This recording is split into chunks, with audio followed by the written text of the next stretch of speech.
रहमान रहीम। Computer science के course operating system के साथ मैं हूं मोहम्मद अमीर और आज इस सीरीज़ के लेक्चर नंबर 33 के अंदर डिस्कस करने जा रहे हैं स्टोरेज डिवाइसेस। सबसे पहले जानते हैं कि आया स्टोरेज डिवाइसेस क्या है और उसके बाद प्राइमरी स्टोरेज डिवाइसेस क्या होती हैं और सेकेंडरी स्टोरेज डिवाइसेस क्या हैं। इनके बारे में आज हम लोग डिटेल से जानते हैं। सबसे पहले जानते हैं कि आया स्टोरेज यूनिट क्या होता है या स्टोरेज क्या है। A storage unit is a part of computer system which is employed to store the information and instruction to be processed।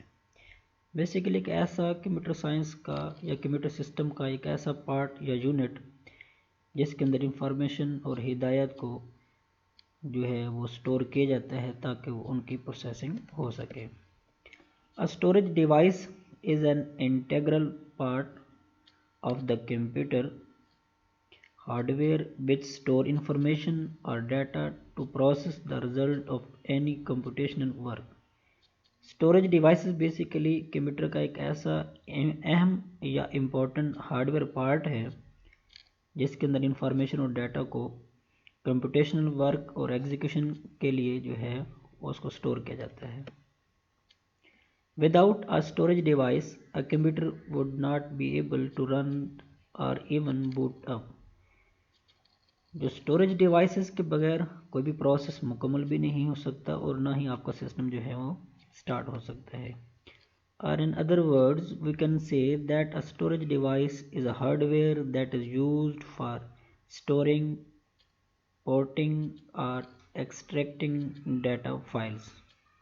दूसरे अल्फाज में स्टोरेज डिवाइसेस जिसके अंदर डाटा को बेसिकली स्टोर भी किया जाता है और उसके जो है आप उसको सॉर्ट भी कर सकते हैं और डाटा को एक्सट्रैक्ट भी कर सकते हैं।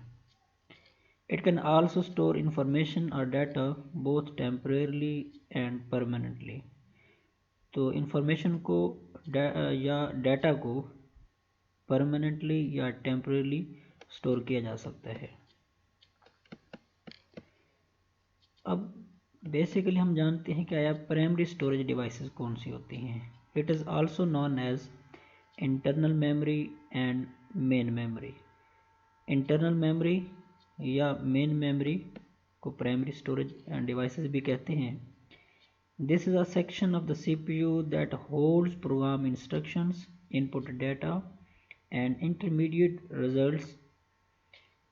बेसिकली ये एक ऐसा सीपीयू का सेक्शन होता है जिसमें वो डिफरेंट प्रोग्राम की इंस्ट्रक्शन या इनपुट जो डाटा है या उनके जो प्रोसेसिंग के बाद जो रिजल्ट्स हैं वो स्टोर किए जाते हैं और इसका जो साइज़ है वो जो है वो कम होता है। RAM, random access memory and ROM, read only memory are example of primary storage. Primary storage की दो ही बेसिकली एग्जाम्पल हैं, रैम एंड रोम। अब इस तरह से सेकेंडरी स्टोरेज डिवाइसेस क्या होती हैं। Secondary storage is a memory that is stored external to the computer. It is mainly used for the permanent and long term storage of programs and data. Basically एक ऐसी devices जिसमें data को permanently या long term के लिए अगर हमने store करना हो तो हम लोग उसको स्टोर कर सकते हैं। इसके एग्जांपल्स में hard disk, CD, DVD, pen, flash drives, SSD ये वगैरह इसकी सेकेंडरी स्टोरेज की एग्जांपल्स हैं। अब हम लोग प्राइमरी स्टोरेज की जो दो एग्जांपल थी जिसके अंदर रैम और रोम है उसकी डिटेल हम लोग जानते हैं। रैम क्या होता है। रैम को प्राइमरी मेमोरी भी कहा जाता है।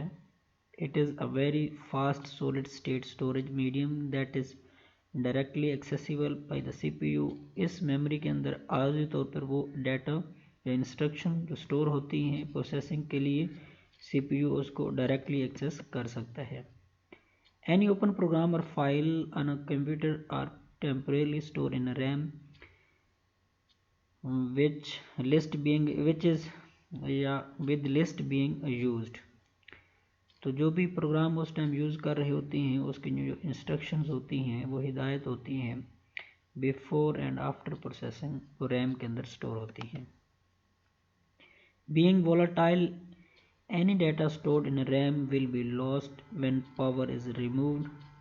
तो इस प्राइमरी मेमोरी को, जिसके एग्जांपल में रैम है, इसको वोलाटाइल मेमोरी भी कहते हैं, जिसमें अगर पावर जो है आप रिमूव कर देंगे तो इसके अंदर जो टेम्परेरली डाटा स्टोर था वो रिमूव हो जाएगा।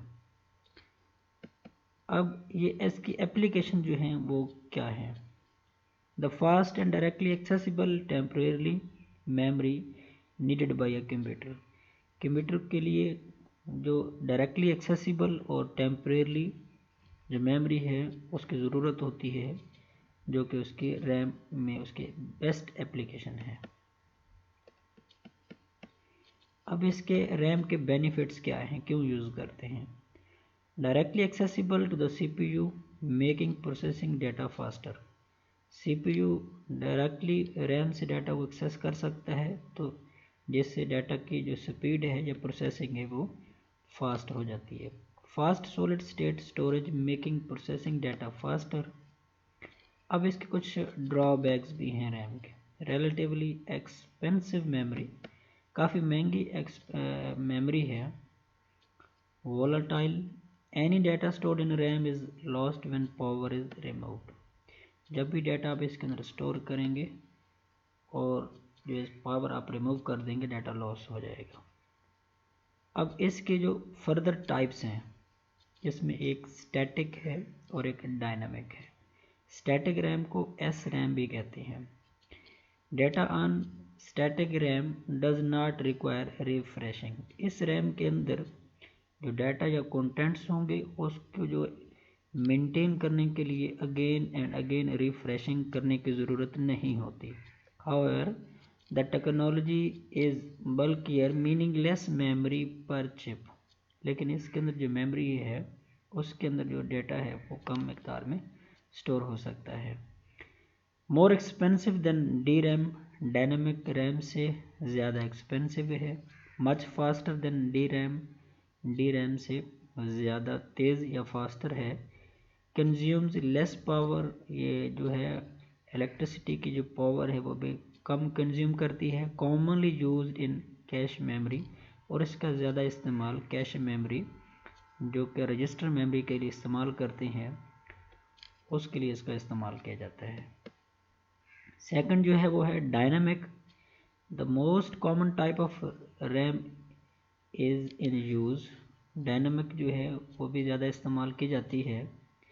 The data needs to be continuously refreshed, otherwise it fades away. अब इसके अंदर जो कंटेंट्स या इंफॉर्मेशन होती हैं उसको मेंटेन करने के लिए अगेन एंड अगेन जो है इसको रिफ्रेश किया जाता है। Continuously refreshing the data takes time and reduce performance speed. तो ड्यूरिंग रिफ्रेशिंग के लिए डेफिनेटली टाइम लगेगा, क्योंकि रिफ्रेशिंग भी एक प्रोसेस है, जैसे सिस्टम की स्पीड कम हो जाएगी। Cheaper than S RAM, S RAM से सस्ती है। Commonly used in main memory, ये भी मेन मेमोरी में इस्तेमाल की जाती है। उम्मीद करता हूँ आपको स्टोरेज डिवाइसेस उसकी दो main types, primary and secondary. उस प्राइमरी के अंदर एक रैम और रोम। रैम में हमने रैम को डिस्कस किया और इसके दो टाइप्स, एक एस रैम है स्टैटिक रैम और एक डायनामिक रैम है, इसको हमने डिस्कस किया। उम्मीद करता हूँ आपको ये आज के लेक्चर समझ आया होगा। मिलती हैं स्टोरेज डिवाइसेस के नेक्स्ट लेक्चर में, तब तक के लिए अल्लाह हाफिज़।